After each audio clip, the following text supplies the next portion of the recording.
The sun had not yet risen over the Wyoming plains when Running River felt the first shot graze his head. The young Arapaho half-breed dove behind a rock formation, her heart pounding as hard as the hooves of the approaching horses. His pursuers wouldn't give up easily, not with a $500 bounty on his head. The wanted poster spread throughout Thunder Valley showed a drawing that barely resembled her, but carried heavy accusations: murder of merchant Maxwell Porter and robbery of his establishment. Running River gritted his teeth, recalling the true sequence of events that fateful night.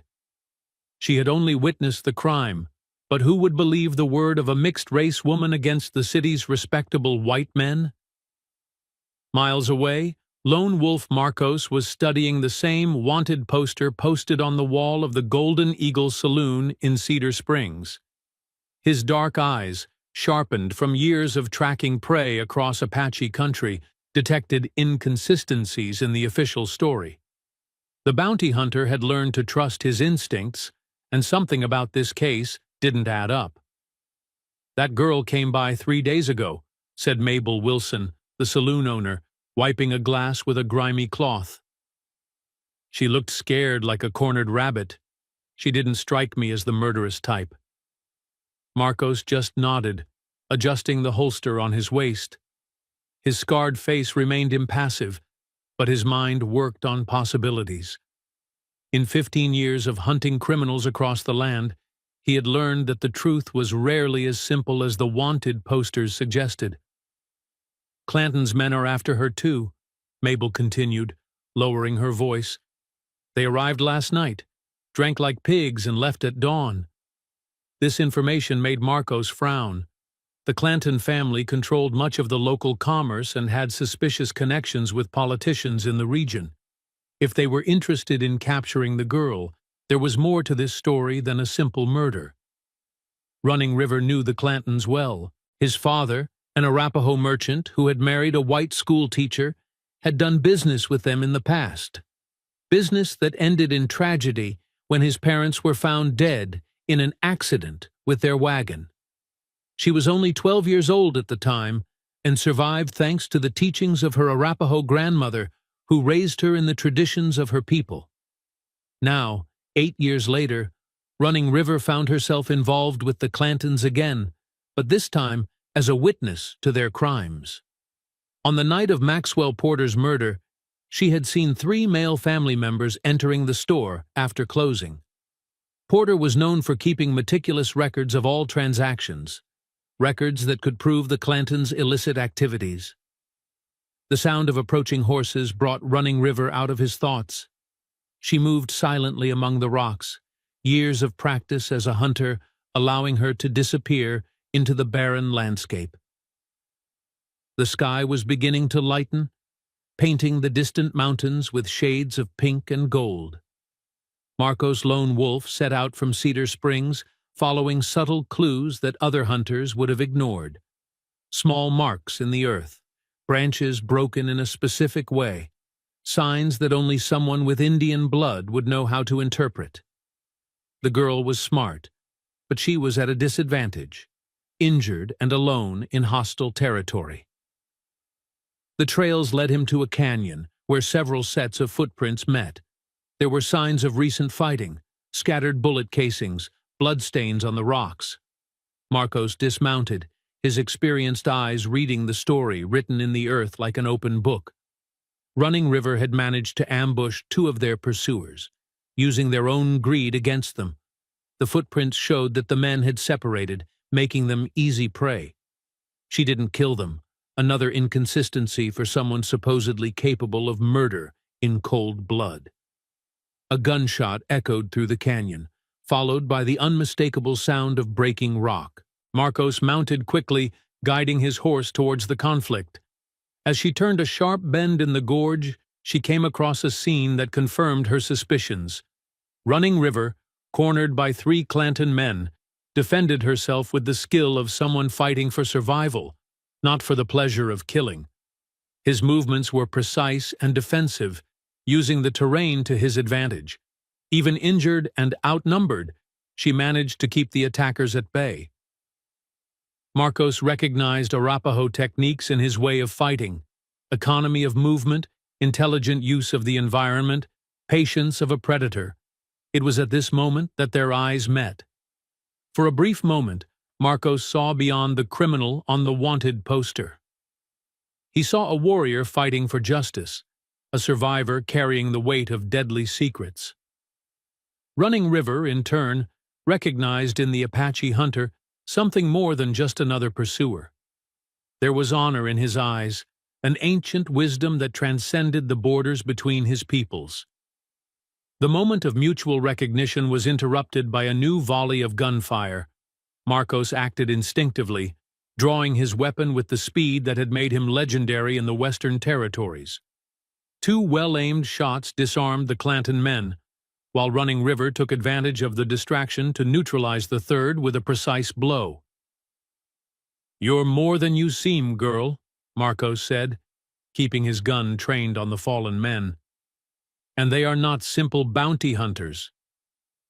Running River wiped away the blood oozing from a cut on his forehead.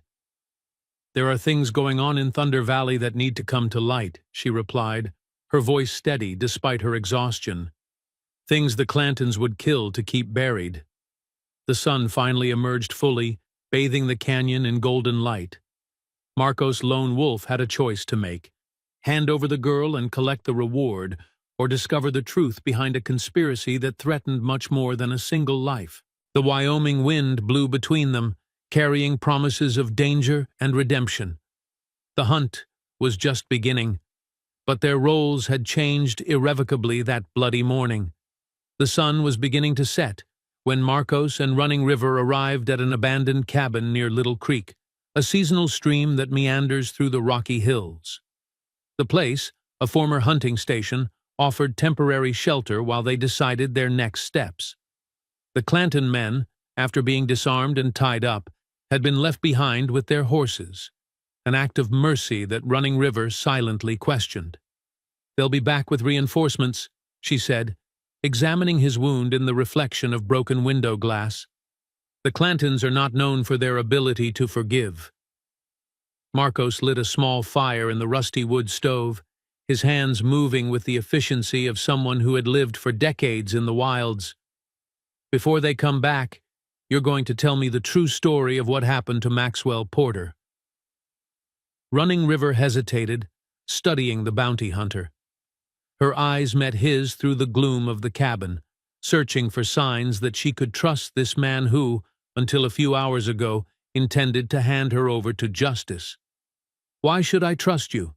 "Because if I wanted to turn you in, I would have done it already." Marcos took a piece of dried meat from his bag and offered it to her. "And because I know the Clantons well. I've crossed paths with them before, on Apache land." The mention of his past with the Clantons piqued Running River's curiosity. She accepted the dried meat, only realizing at that moment how hungry she was. "What do you know about them?" "Enough to recognize that their hands are dirty with the blood of many innocent people, both white and native." Marcos sat next to the stove, shadows dancing across his scarred face.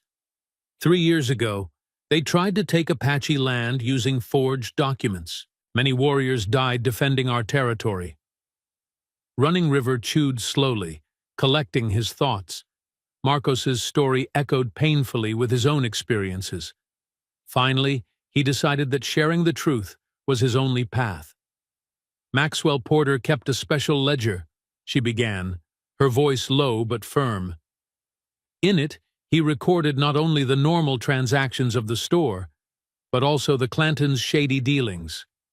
Extortion, cattle rustling, murders disguised as accidents, all documented with dates and amounts." "How did you find that out?" "I worked for him, cleaning the store after hours. Porter trusted me because he knew my parents." His voice shook slightly when he mentioned his family. "That night I saw 3 of the Clanton men coming in through the back door. Porter was reviewing the ledger. They demanded the ledger, but he refused to give it up." Marcos watched carefully as she continued her story, noticing how her hands tightened as she relived the memory. "The first shot hit Porter in the chest. He fell, but still had the strength to push the book under the counter, where I was hiding. The Clantons searched the place, but didn't find what they were looking for. Running River closed its eyes for a moment. When they left, Porter was still alive. His last words were asking me to take the book to Sheriff Bennett in Fort Laramie. And where is the book now? Hidden. It's my only protection, and the only proof of the Clantons' crimes. The silence that followed was interrupted only by the crackling of wood in the stove. Marcos absorbed the story, connecting it with other rumors and events he had witnessed over the years. "Sheriff Bennett is a fair man," he said finally. "But Fort Laramie is 4 days' ride from here, through territory controlled by the Clanton. I have no choice. I owe it to Porter. And my parents."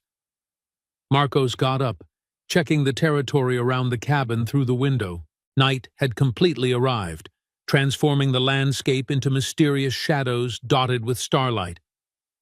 "The Clantons killed your parents, didn't they?" His question was more of a statement.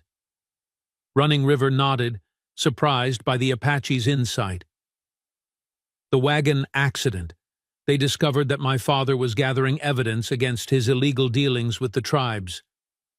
History has a habit of repeating itself," Marcos murmured, more to himself than to her.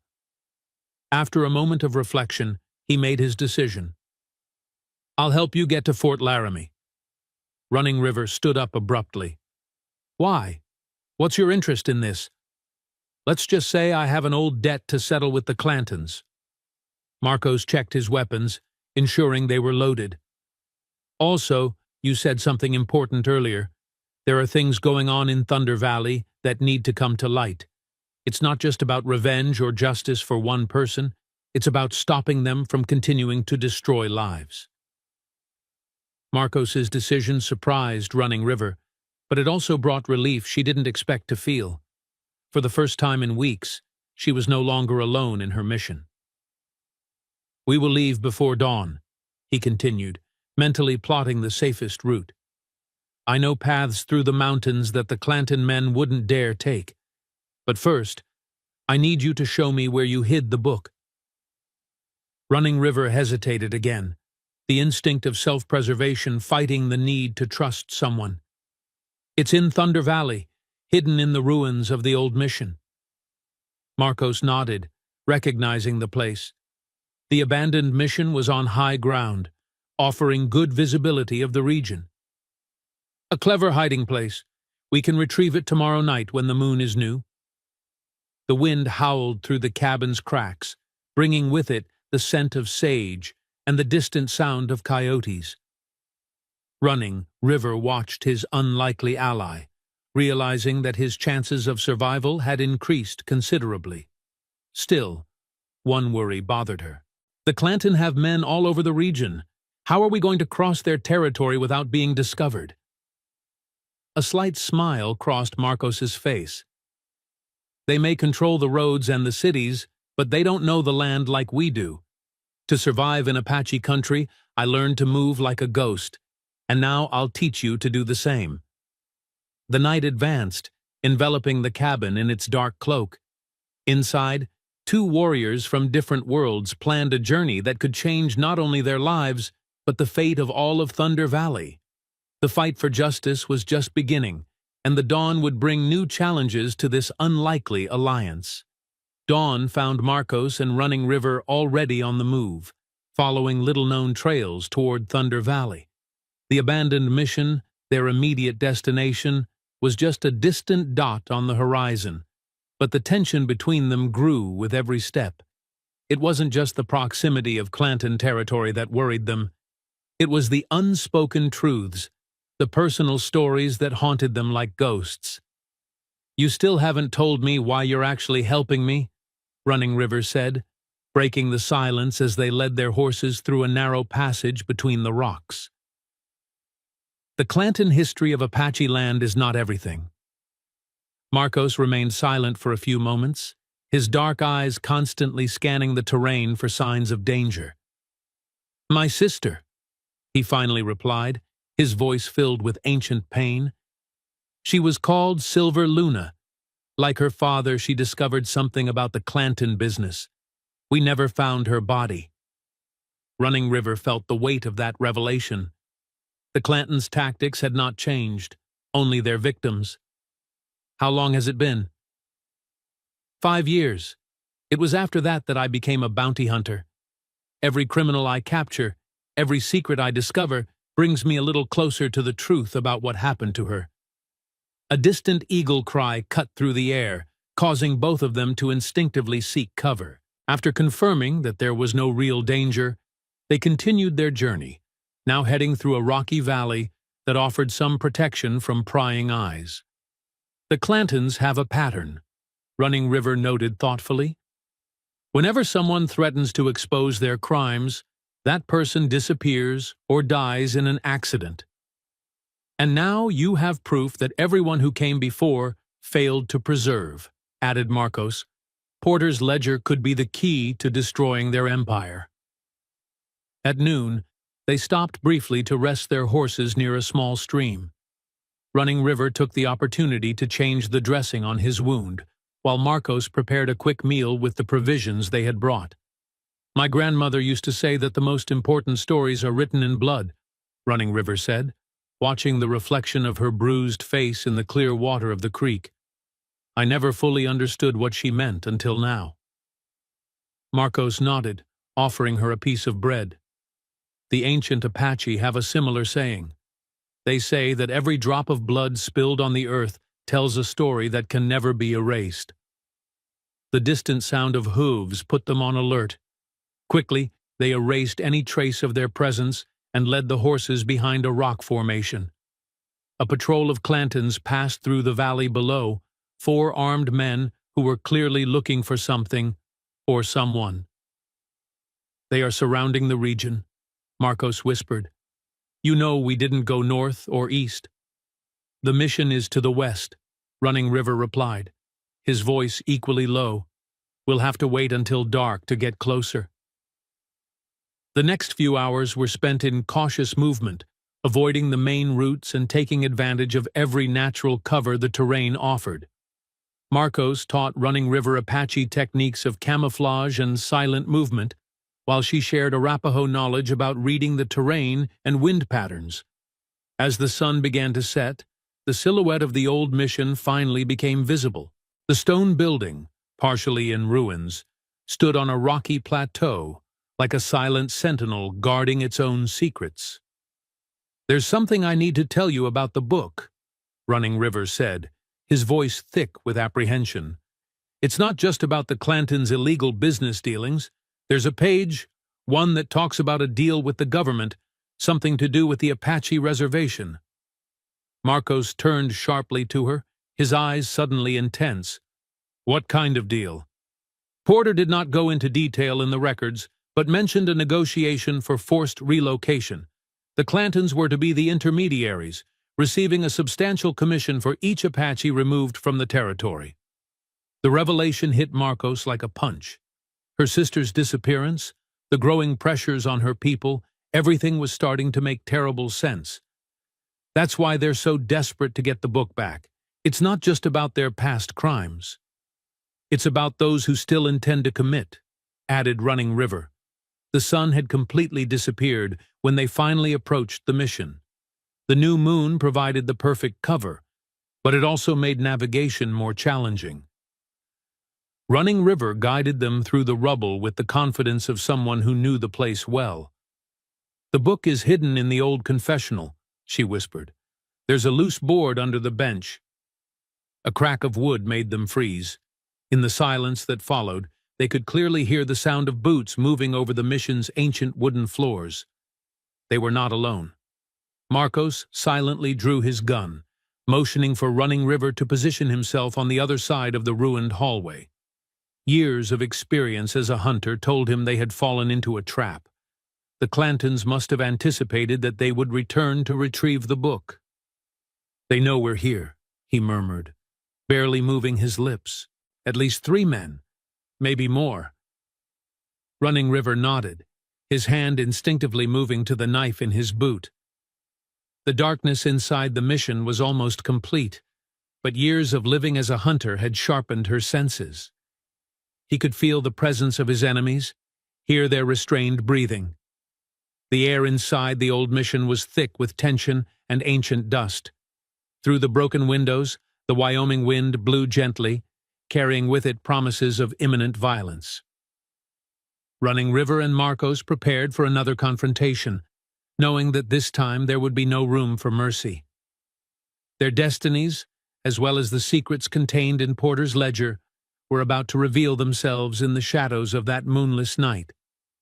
The first shot came from the direction of the ruined altar, shattering the rotten wood near Running River's head. She instinctively rolled behind a column, while Marcos returned fire with deadly precision. The sound of the gunshot echoed through the old mission, followed by the dull thud of a body falling. "3 in the main nave," Marcos whispered, his voice barely audible over the creaking of the ancient wood. "2 more in the back." Running River nodded silently, his eyes already adapted to the almost total darkness. The confessional was only 10 meters away, but the way there was an exposed corridor with no cover. The ledger, their only hope for justice, has never seemed so far away. "We know you're there, half-breed," cried a hoarse voice that Running River recognized as belonging to Wade Clanton, the youngest of the brothers. "Hand over the book and maybe we'll let you live." Marcos took advantage of the distraction to move silently between the broken benches, approaching the shooter's position. Years of hunting in Apache lands had taught him to become one with the shadows, and now those skills proved their worth. "The Clantons aren't known for keeping their word," Running River responded, purposefully raising his voice to mask Marcos's movements. "Ask his sister." The mention of Silver Luna had the desired effect. Wade Clanton momentarily lost his composure, darting blindly in the direction of her voice. "Shut up, you savage." The moment of loss of control was everything Marcos needed. 2 accurate shots eliminated the men positioned near the altar. Running River took advantage of the confusion to move towards the confessional, but a figure emerged from the shadows, knocking her against a broken bench. It was Frank Clanton, the oldest of the brothers.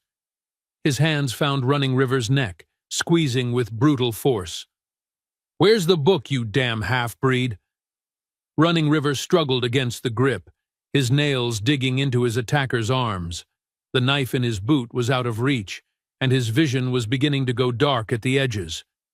It was then that he felt something familiar beneath his back, a loose board from the bench. With a quick movement, she managed to rip the board away and hit Frank in the face with all the strength she could muster. The impact was enough to make him stagger back, freeing his neck. Running River rolled away, coughing and desperately gasping for air. Marcos emerged from the shadows like an avenging spirit, his figure silhouetted against the faint light coming in through the broken windows. Frank tried to draw his gun, but the Apache was faster. The sound of the butt echoed throughout the mission, followed by the thud of Frank's body against the ground. "The other 2?"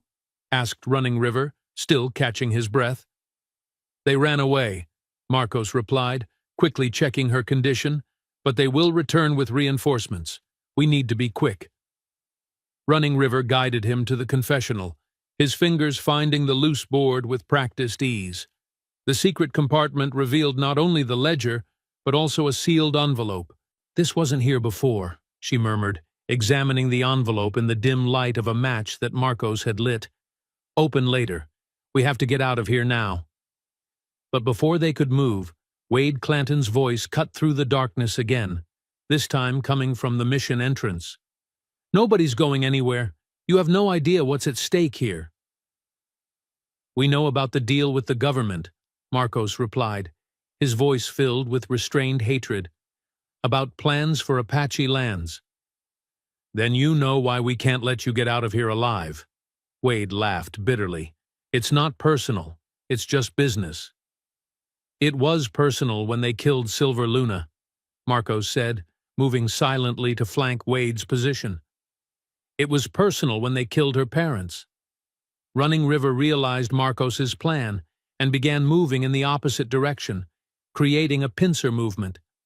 Wade, surrounded by darkness, could not see that he was being cornered. "Your sister stuck her nose where she didn't belong." Wade spat out the words. "Just like this half-breed. Some people need to learn their place in this world." The comment provoked an icy fury in Marcos.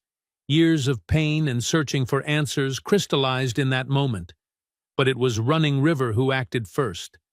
With the precision of an Arapaho hunter, she threw her knife. The blade cut through the air and found Wade's shoulder, causing him to drop his weapon with a cry of pain. Marcos emerged from the shadows at the same moment, neutralizing him with a well-aimed blow. "We should kill him," Running River said, retrieving his knife.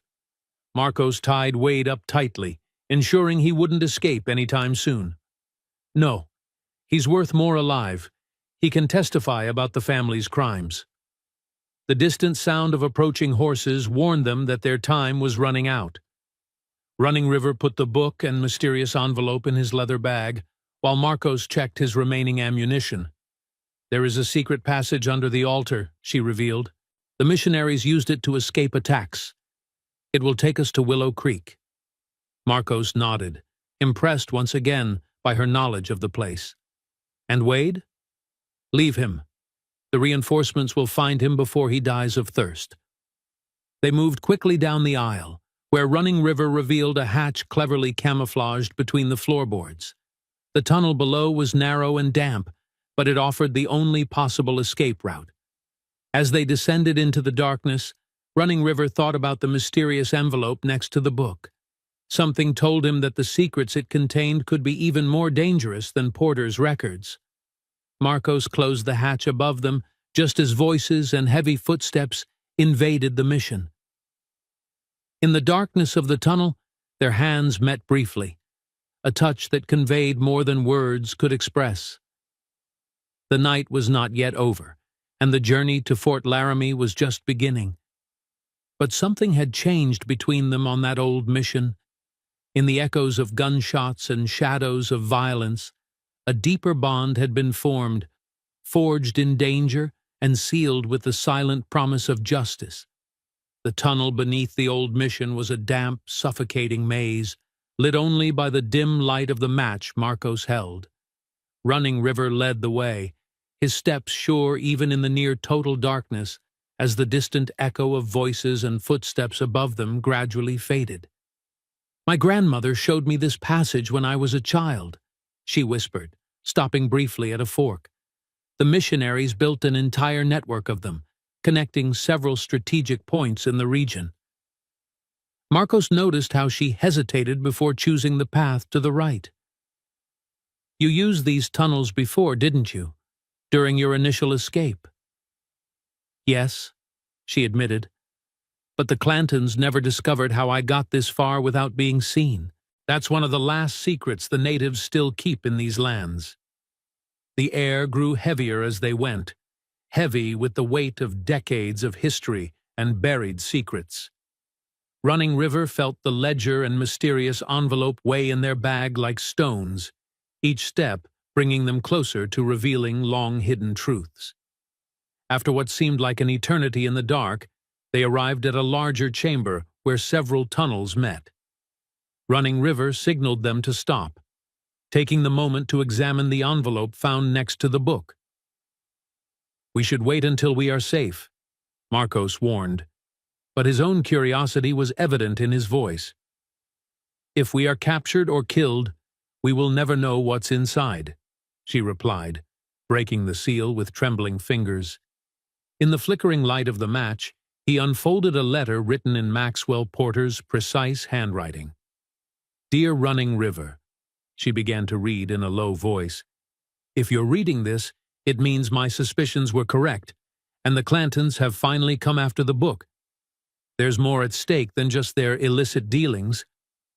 Marcos approached, his solid presence offering comfort as she continued reading. "The agreement with the government to relocate the Apache is just part of a larger plan. The Clantons have discovered gold on the reservation lands, but not just gold. There are silver deposits that would make those in Nevada look insignificant. They bribe officials, forge documents, and eliminate anyone who threatens to expose their plans. Running River stopped reading, his hand gripping the paper tightly. That's why they killed your sister. Silver Luna must have found out about the mines. And your parents, Marcos added, his voice filled with contained anger. They are systematically removing anyone who could stop them from taking the land. The distant sound of running water indicated that they were approaching the exit near the Willow Creek.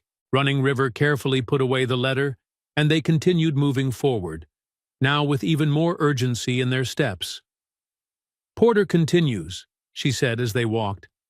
He documented every suspicious transaction, every accidental death, every corrupt deal with government officials.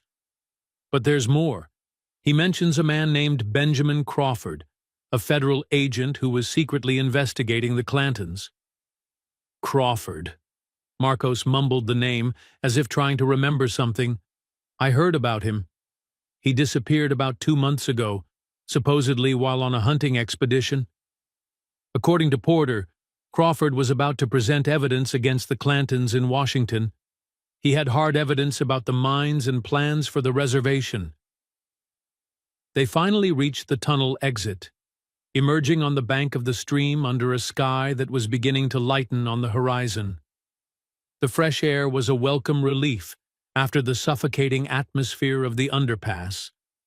Marcos helped Running River up the slippery embankment, their intertwined fingers conveying more than mere physical assistance. When they reached the top, she didn't immediately let go of his hand. Crawford may be alive, she said, her eyes meeting his with intensity. Porter mentions a location, an old abandoned mine in the Wolf Mountains, where the Clantons hold important prisoners. It's a dangerous possibility, Marcos replied, although Running River could see that the idea had already taken root in his mind. If Crawford is alive and has proof, we could put an end to the Clantons once and for all, she added. Not just avenge our loved ones, but stop them from claiming more victims. The rising sun painted the sky in shades of pink and gold, casting long shadows across the wild landscape. Marcos studied the horizon, calculating distances and risks. The Wolf Mountains are 2 days' ride from here, he said finally, in the opposite direction of Fort Laramie. Running River nodded, understanding the dilemma. If we head to Fort Laramie with the book, we can expose the Clantons, but if Crawford is alive, he has evidence that could not only expose, but completely destroy their organization, Marcos added, and it may be our only chance to find out what really happened to Silver Luna. A moment of silence followed, filled only by the gentle murmur of the stream and the song of the first birds of the morning. The decision they needed to make carried the weight of all the lives affected by the Clantons. We need to separate, Running River said finally, his voice steady despite the tremor in his hands. You go to the Wolf Mountains to look for Crawford. I'll take the book to Fort Laramie. No, Marcos replied immediately, his hand squeezing hers tighter. It's very dangerous. The Clantons are still hunting you. It's the only way, she insisted. If something goes wrong in one place, we still have a chance in the other. And you know the mountains better. You have a better chance of finding Crawford and surviving. The argument was logical, but Marcos felt something beyond reason, fighting against the idea of separating. Over the past few days, a deep connection had formed between them, forged in danger and mutual trust. 3 days, he said finally. If I don't find Crawford in that time, I'll go to Fort Laramie. I'll meet you there. Running River nodded, his expression a mix of determination and something else, something neither of them were ready to name yet. The sun had fully risen when they finally separated, each going their own way with the weight of their missions and the hope of reunion. The Wyoming wind carried promises of change, while new challenges awaited them on the horizon. Dawn found Running River riding east toward Fort Laramie as the first lights painted the horizon in shades of copper and gold. The weight of the ledger in her bag seemed to increase with each mile she walked, as did the absence of Marcos by her side. Over the past few hours, he had grown accustomed to the Apache's silent, comforting presence, and now the emptiness beside him was almost tangible. He stayed off the main trails, following secondary routes that his grandmother had taught him years ago. Arapaho teachings on how to read the terrain and move without detection had never been more valuable. Every suspicious sound sent her scrambling for cover. Every distant cloud of dust could mean the Clanton men were on her trail. Meanwhile, dozens of miles away, Marcos Lobo Solitario was heading in the opposite direction, entering the rugged territory of the Wolf Mountains. The possibility of finding Crawford alive, and with him, answers about his sister's fate, propelled him through increasingly treacherous terrain. The sun was high when he found the first promising signs. Tracks of heavy wagons on a trail few knew, leading to a region known as the Valley of Shadows. The Apache rarely ventured there, saying that the spirits of the dead roamed among the gnarled pines. "You were right about that place, Luna," he muttered to himself, remembering how his sister had mentioned suspicious activity in that area weeks before her disappearance. Running River made a brief stop near a stream to rest his horse and check Porter's letter again. Something about the way the merchant described the Clantons' operations bothered her. There were mentions of specific dates, precise locations, information that seemed too important to be mere notes. It was then that he noticed something. Numbers subtly marked in the margins of the letter, almost imperceptible. A code, she realized, her heart racing. Porter hadn't just documented the Clantons' crimes. He had created a map for something bigger. In the mountainous region, Marcos discovered an apparently abandoned mine entrance, but with recent signs of use. Fresh footprints, food remains, discarded ammunition cartridges. He dismounted silently, his years of experience as a bounty hunter warning him of the imminent danger. Inside the mine, voices echoed faintly. Moving like a shadow between the wooden beams that supported the tunnel, Marcos got close enough to make out words. "Crawford hasn't spoken yet," said a hoarse voice, "but it won't last much longer without water." "The boss wants him alive," another voice replied, "at least until we find out where the original documents are." Marcos backed away silently, his mind working fast. Crawford was alive but clearly in critical condition. A rescue operation would require careful planning and probably more resources than he had available on his own. Running River, meanwhile, faced its own challenges. As he approached a small village called Eagle's Cross, he noticed suspicious movement. Many more horses than normal for such a small place, armed men at the city's entrances. "The Clantons are blocking the routes to Fort Laramie," she realized, retreating into the cover of the trees. He would need to find another way, perhaps through Cheyenne territory, although that would mean risking encounters with army patrols. That was when he heard the distinctive sound of hooves quickly approaching from behind. Her heart skipped a beat. She had been careless, allowing someone to get close without realizing it. But before she could wait for her horse to flee, a familiar voice made her freeze.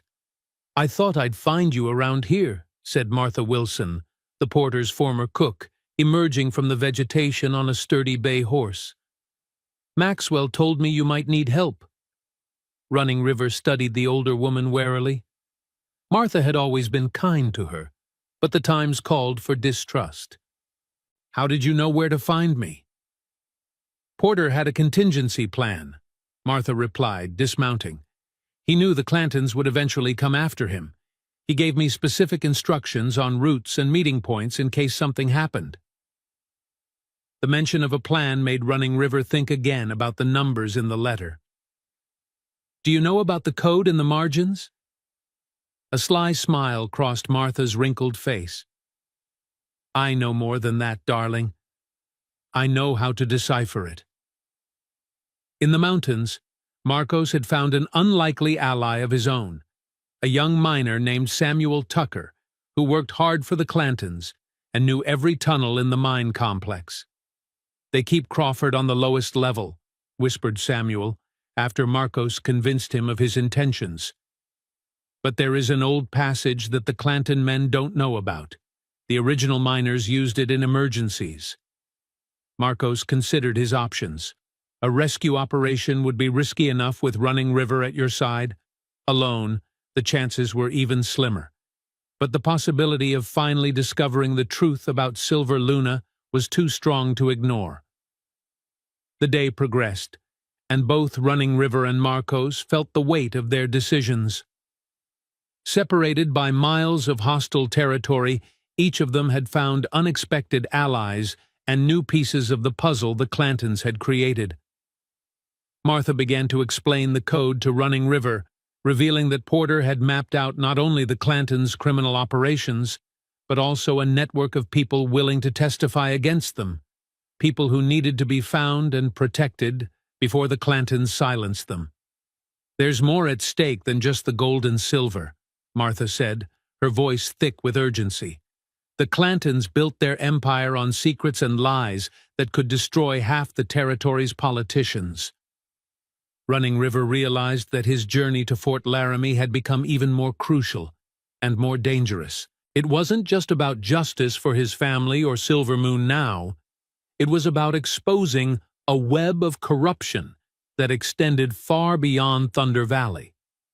The sun was beginning to set, painting the sky in shades of blood red. In distant parts of the territory, Running River and Marcos were preparing for a night that promised new dangers and revelations. Their missions, although geographically separated, remained intertwined by a common destiny and a truth that refused to remain buried.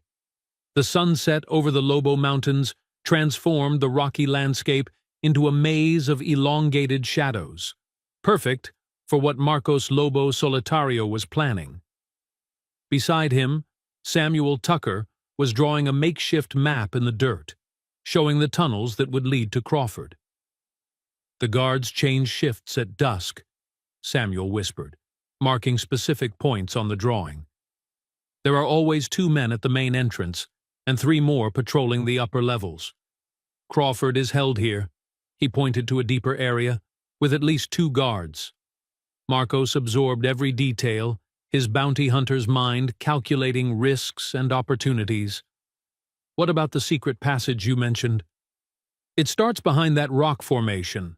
Samuel indicated a pile of rocks about 200 meters from the main entrance. "Miners used it to escape when the tunnels collapsed. It leads straight to the lowest level, but it hasn't been used in years. It can be dangerous." Meanwhile, miles away, Running River and Martha Wilson moved cautiously through the territory between Eagle's Cross and Fort Laramie. The code in Porter's letter had revealed more than they expected: names of witnesses, locations of incriminating documents, and something even more valuable: evidence of the existence of an informant within the Clanton organization itself. Porter was in contact with someone close to the family, Martha explained as they consulted the map in the dim light of a small fire, protected by a rock formation. Someone who provided information about his most secret plans. Running River was studying the coded names when one of them caught his attention. "Catherine Clanton," she whispered, the revelation hitting her like a bolt of lightning. Wade Clanton's wife. At the mine complex, Marcos and Samuel began their approach. Night had fully arrived, bringing with it a heavy silence, broken only by the occasional hoot of an owl. Using Apache silent movement techniques, Marcos guided them to the entrance of the secret passage. The opening was narrow, almost invisible among the rocks. The air coming out of it was cold and filled with the smell of damp earth and rotting wood. Samuel turned on a small flashlight, revealing steps carved into the rock that led down into the darkness. "After we rescue Crawford," Marcos said, checking his weapons one last time, "you'll need to create a distraction at the main entrance, something that will attract the attention of the guards." Samuel nodded, although fear was visible in his young eyes. I might cause a small cave-in in the east tunnel. It'll look like a natural accident. Running River and Martha had discovered more about Catherine Clanton through Porter's codes. As Wade's wife, she had access to privileged information about the family's operations, but her conscience prevented her from remaining silent in the face of so many crimes. She started passing information to Porter about a year ago, Martha said, her voice low and urgent. She was the one who warned about the plans for Apache lands, about the gold, and about Silver Luna. Running River's heart sank at the thought of Marcos, alone in the mountains. If Catherine knew about Silver Luna, perhaps she would also know where to find evidence about her disappearance. In the mine, Marcos and Samuel had reached the lowest level through the secret passage. The tunnel was narrow and treacherous, with rotting boards that threatened to give way with every step. The air was increasingly thinner, and the silence was oppressive. Distant voices echoed through the rock walls, Crawford's guards. Marcos signaled Samuel to remain where he was, and advanced alone, moving like a shadow between the support beams. "It won't last much longer," said one of the guards. "It's been 3 days without water." "The boss wants him alive," replied the other. "He said Crawford knows where the original documents about the mines are." Marcos waited patiently in the shadows, observing the guards' routine. When one of them walked away to make his rounds, he acted. The first guard didn't have a chance to scream before he was silenced by a precise blow. Running River and Martha had reached a crucial decision. Codes in the letter indicated that Catherine Clanton had hidden important documents in a specific location, an old abandoned chapel on the outskirts of Thunder Valley. "It's too risky to go back," Martha argued. "The Clantons must be watching every inch of that area." "But if the documents prove their involvement in Silver Luna's disappearance—" Running River left the sentence hanging in the air, his heart divided between the duty to take the ledger to Fort Laramie and the desire to help Marcos find the truth about his sister. At the mine, Marcos had neutralized the guards and found Crawford. The federal agent was in critical condition, but alive. His eyes opened when Marcos cut his bonds. "Silver Moon," Crawford murmured, his voice hoarse with thirst. "She discovered the letters." "What cards?" Marcos held the man by the shoulders, his heart racing. "What did my sister find out?" "Catherine Clanton stored everything in the old chapel." Crawford coughed violently. "Evidence about the mines, about the murders." The sound of a distant explosion interrupted the conversation. Samuel's signal. But along with it came screams and gunshots. Something had gone wrong. Running River had made its decision. "I'm going to the chapel," she said to Martha. "You take the ledger to Fort Laramie. If something goes wrong, at least we'll have 2 chances to expose the Clantons." Martha tried to argue, but recognized the determination in the young mixed race's eyes. "Be careful," he finally said, hugging her. "Catherine Clanton is risking everything to expose the truth. Don't let it be in vain." In the mine tunnels, Marcos supported Crawford as they tried to reach the exit. The shots and screams got closer. Samuel should have been discovered. The federal agent could barely walk, each step a struggle against exhaustion and dehydration. "Luna," Crawford whispered again. "She's still." But before he could complete the sentence, a new explosion shook the mine. Dust and rocks began to fall from the ceiling, and the ground shook beneath their feet. Darkness threatened to swallow them as time and air began to run out. Night advanced over Wyoming territory, carrying with it promises of revelations and dangers. In different parts of this wild land, Running River and Marcos struggled to uncover long-buried truths, unaware that their paths were about to cross again. In the ancient chapel, where the Clantons' secrets waited to be revealed. The ancient chapel emerged from the darkness like a stone ghost, its weathered walls silent witnesses to decades of prayers and secrets. Running River approached cautiously, each step calculated to avoid making any noise that might give away his presence. The crescent moon provided just enough light to make out the basic shapes of the abandoned building. Meanwhile, in the Wolf Mountains, Marcos struggled to keep Crawford conscious as they navigated the mine's unstable tunnels. The federal agent alternated between moments of lucidity and delirium, muttering about letters, Catherine Clanton, and Silver Luna.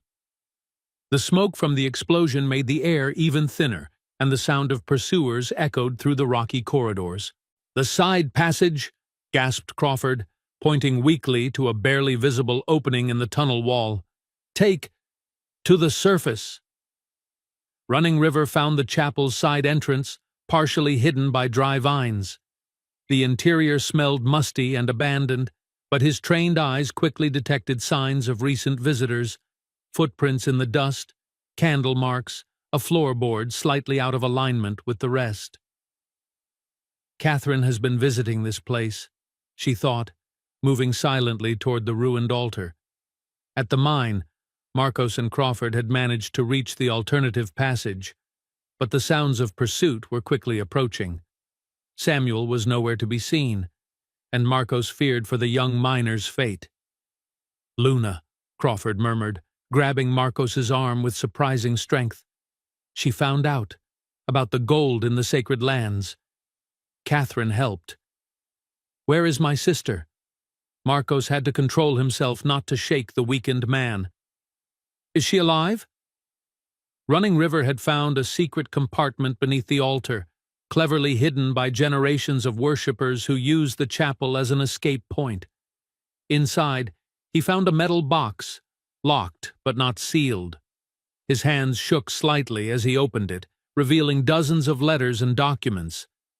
By the dim light of his small flashlight, he began to read. The documents revealed a web of conspiracy much larger than anyone imagined. The Clantons weren't just after gold and land. They were building an empire based on murder, blackmail, and political corruption that stretched all the way to Washington. One letter in particular caught his eye. It was from Catherine Clanton to Silvermoon, dated just 6 months ago. "My dear friend," the letter said, "keep hidden. The documents you have are our only hope of exposing the truth. Wade suspects me, but he doesn't know about our deal.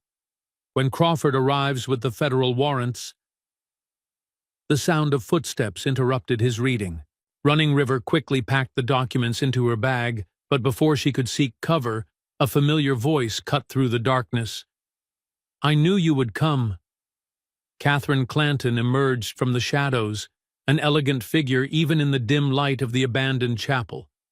His eyes, although tired, shone with determination. "Silvermoon is alive," she said without preamble, "hidden in Crow territory, with enough evidence to destroy the Clanton Empire." At the mine, Marcos and Crawford finally reached the surface through the alternate passage. The cool night air never felt so sweet, but there was no time to savor freedom. Shots rang out behind them, and Crawford staggered, hit in the shoulder. "The chapel," he said through clenched teeth. "Catherine has the proof. Running River." Marcos's heart froze when he realized that Running River must have discovered the same clue. She would be alone, vulnerable to the Clantons. At the chapel, Catherine quickly explained to Running River how she and Silvermoon had worked together to gather evidence against the Clanton family. "Wade found out about Crawford," Catherine said, her voice urgent. "But you don't know about Luna or my involvement." "Not yet." A noise outside made them both turn around. Catherine paled. "Wade," he whispered.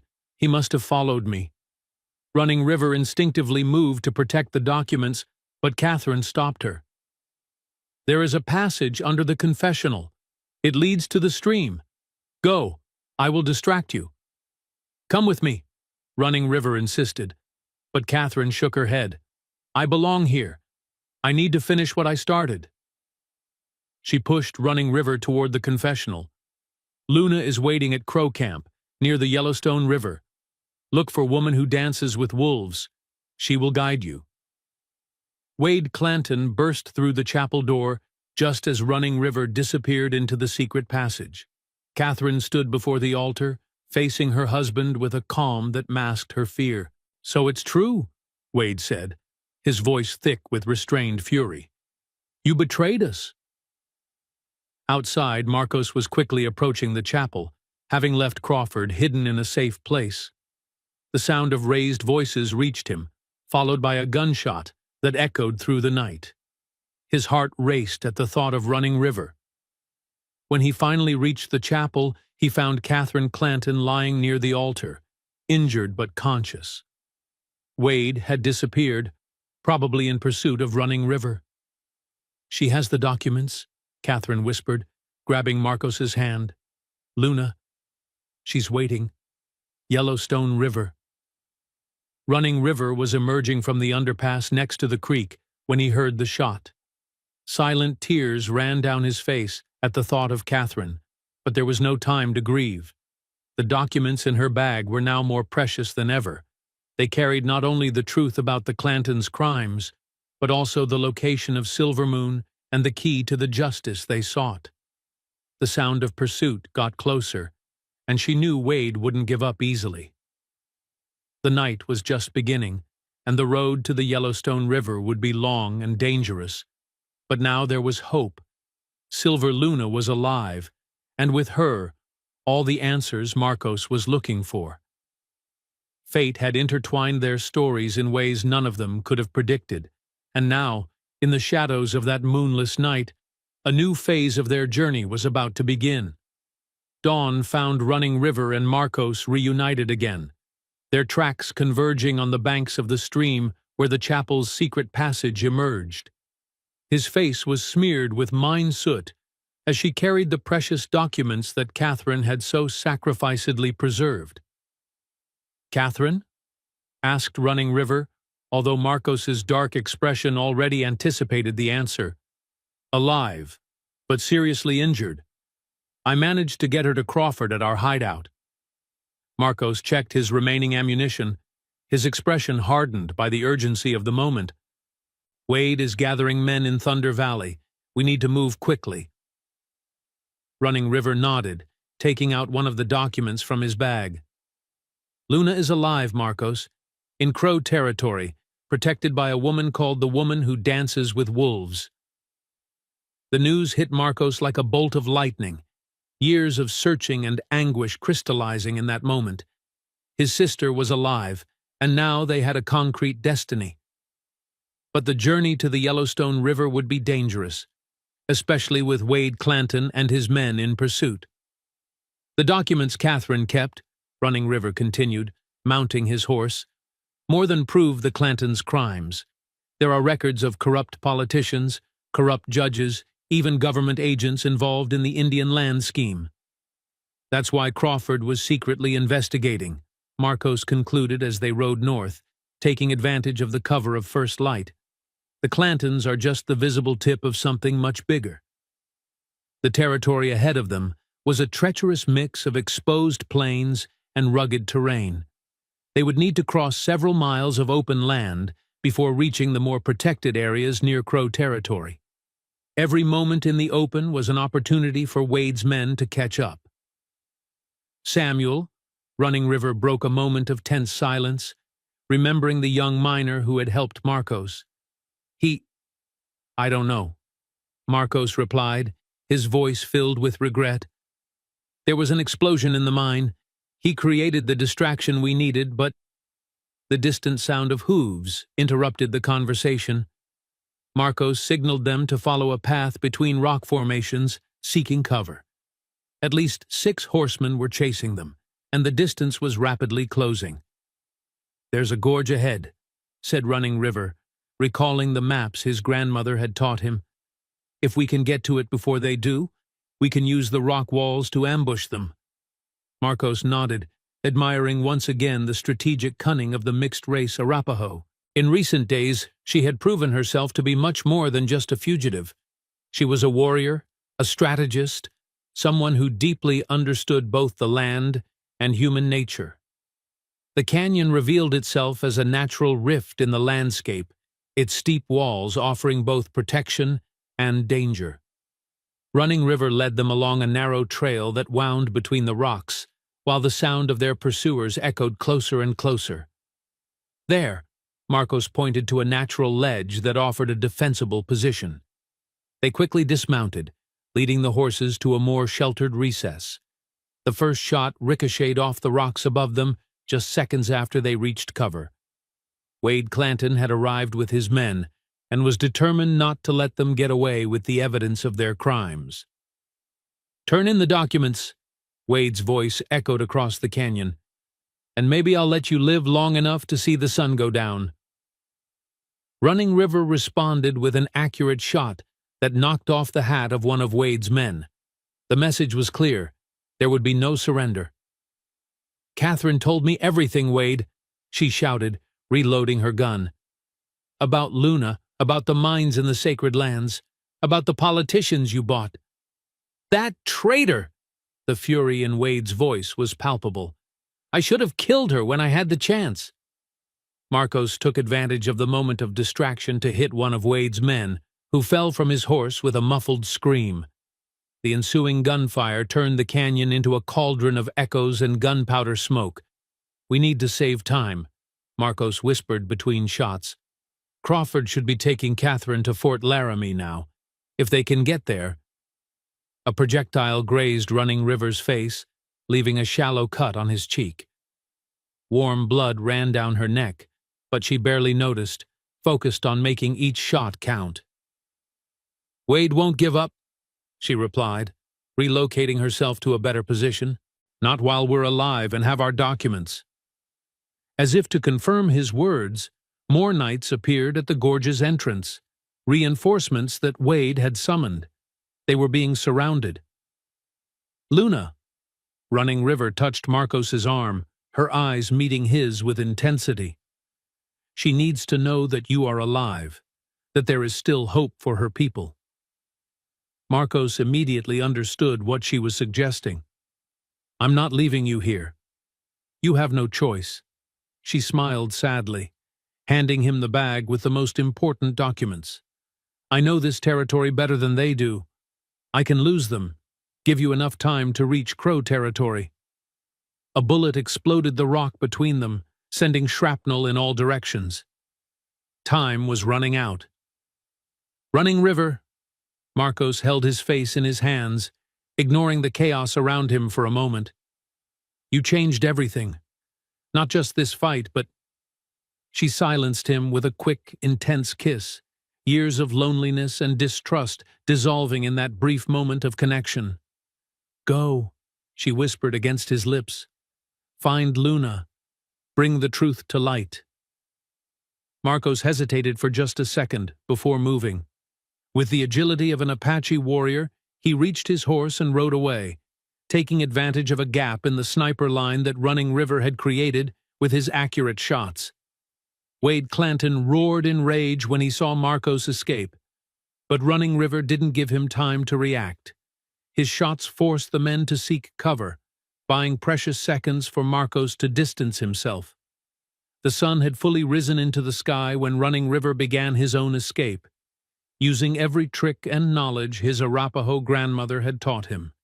The gorge would keep her secrets, just as she would keep the hope of reuniting Marcos and Luna. The battle for the truth was far from over, but now he was sure he had chosen the right side of history.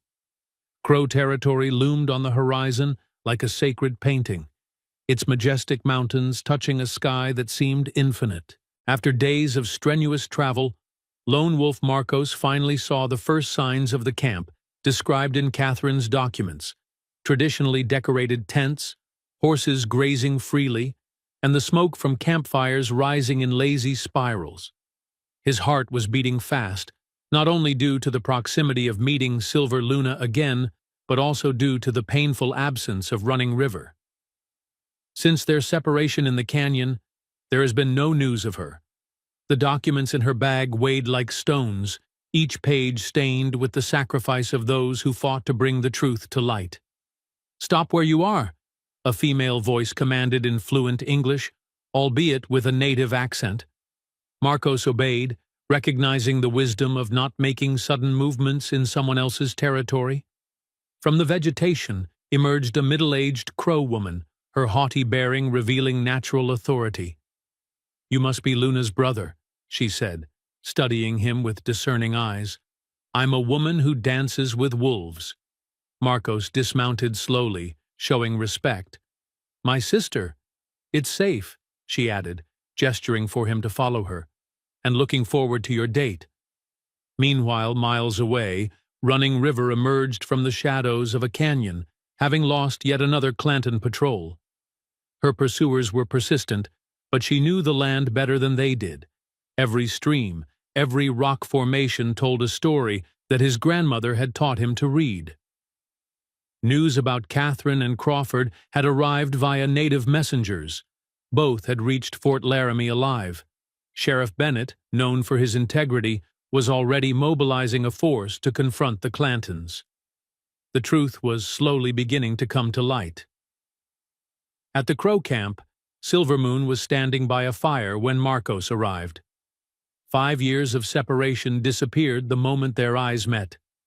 She ran into his arms, silent tears marking their long-awaited reunion. "I thought you were dead," Marcos whispered, his voice choked with emotion. "And I thought I'd never see you again," Luna replied, pulling away just enough to study her brother's face. "Catherine helped me escape when I found out about the mines. I had to disappear to gather enough evidence." Marcos showed the documents he was carrying. "Now we have everything we need to destroy the Clantons." Luna nodded, guiding him to her tent. "But it's not just about them, brother. It's about all the native lands that are threatened, about an entire system of corruption that needs to be exposed." Night fell when Running River finally spotted the signs she was looking for. Subtle markings on the trees, patterns that only a trained eye would recognize, guiding her to Camp Crow. Her arrival did not go unnoticed. Skilled warriors were already observing her, but allowed her approach. Woman who dances with wolves welcomed her personally. "Marcos told us about your sacrifice," she said, leading Running River through the camp. "You honored the spirit of your Arapaho ancestors." The reunion with Marcos was like the first ray of sunshine after a long storm. He saw her first, his dark eyes lighting up with recognition and relief. In just a few steps, they were in each other's arms, the distance of the last few days dissolving in the warmth of their embrace. Silver Luna observed the scene with a soft smile, recognizing something in her brother's eyes that she had never seen before: peace. The following hours were dedicated to putting together all the pieces of the puzzle. Catherine's documents, combined with evidence gathered by Luna during her years of exile, formed an irrefutable case against the Clantons and their corrupt allies. "Sheriff Bennett should already be taking action," Running River said, studying a map by firelight. "But Wade won't give up easily. He still has men looking for us." As if to confirm his words, a young Crow warrior arrived with urgent news. Armed men had been spotted approaching the territory from the south. "Wade," Marcos murmured, his hand instinctively finding Running River's. "He followed us here." Silver Luna exchanged meaningful glances with Woman Who Dances with Wolves. "Then bring it on," she said with determination. "This is Crowland. Here, he has no power." Dawn found the camp prepared. Crow warriors occupied strategic positions, while women and children had been taken to safety. Wade Clanton and his men would not just face Marcos and Running River, they would find an entire nation protecting their truth. The final confrontation began with the first rays of sun. Wade, consumed by an obsession with silencing those who threatened his empire, personally led the attack. But he seriously underestimated his opponents. Silent Crow arrows felled half of his men before they could approach the camp. The others, realizing they had fallen into a trap, began to retreat. Only Wade continued to advance, his sanity seemingly eroded by greed and power. The final duel was not between armies, but between truth and lies. Wade, faced with all his atrocities, shot first and missed. Running River and Marcos, moving as one, responded with lethal precision. The Clanton Empire ended not with an explosion, but with the thud of their leader falling on the land he had so coveted. In the weeks that followed, the justice that had seemed impossible for so long finally began to manifest itself. Sheriff Bennett, armed with documents and testimony, began an unprecedented cleanup of Thunder Valley. Corrupt politicians were exposed, judges were removed, and native lands were given legal protection against future invasions. Catherine Clanton, recovering from her injuries, testified before a federal court, ensuring the truth was officially recorded. Samuel, the young miner who everyone feared dead, was found alive. He had been rescued by miners sympathetic to the cause. For Marcos and Running River, the end of this journey marked the beginning of another. They were married in a ceremony that combined Apache and Arapaho traditions, with Silver Luna and Woman Who Dances with Wolves as witnesses. They settled on the border between the territories, building a life that served as a bridge between two worlds. The sun was setting over Wyoming, painting the sky with the same colors that had witnessed the beginning of its history. Running River, watching the horizon alongside Marcos, thought about how a crime she hadn't committed had led her to her destiny. "Our fight is not over," she said, her words carrying the weight of experience. "There are still many truths to be revealed, many injustices to be corrected." Marcos nodded, his arm wrapping around her shoulders naturally. "And we will face each one of them together," he replied, his voice carrying the certainty of someone who has finally found his place in the world. On the horizon, the future unfolded like the endless plains of Wyoming, full of challenges, but also of hope. The story of Running River and Marcos Lobo Solitario had become more than a saga of justice and redemption. It was a testament to the power of love to transcend borders, heal old wounds, and light the way to a better tomorrow.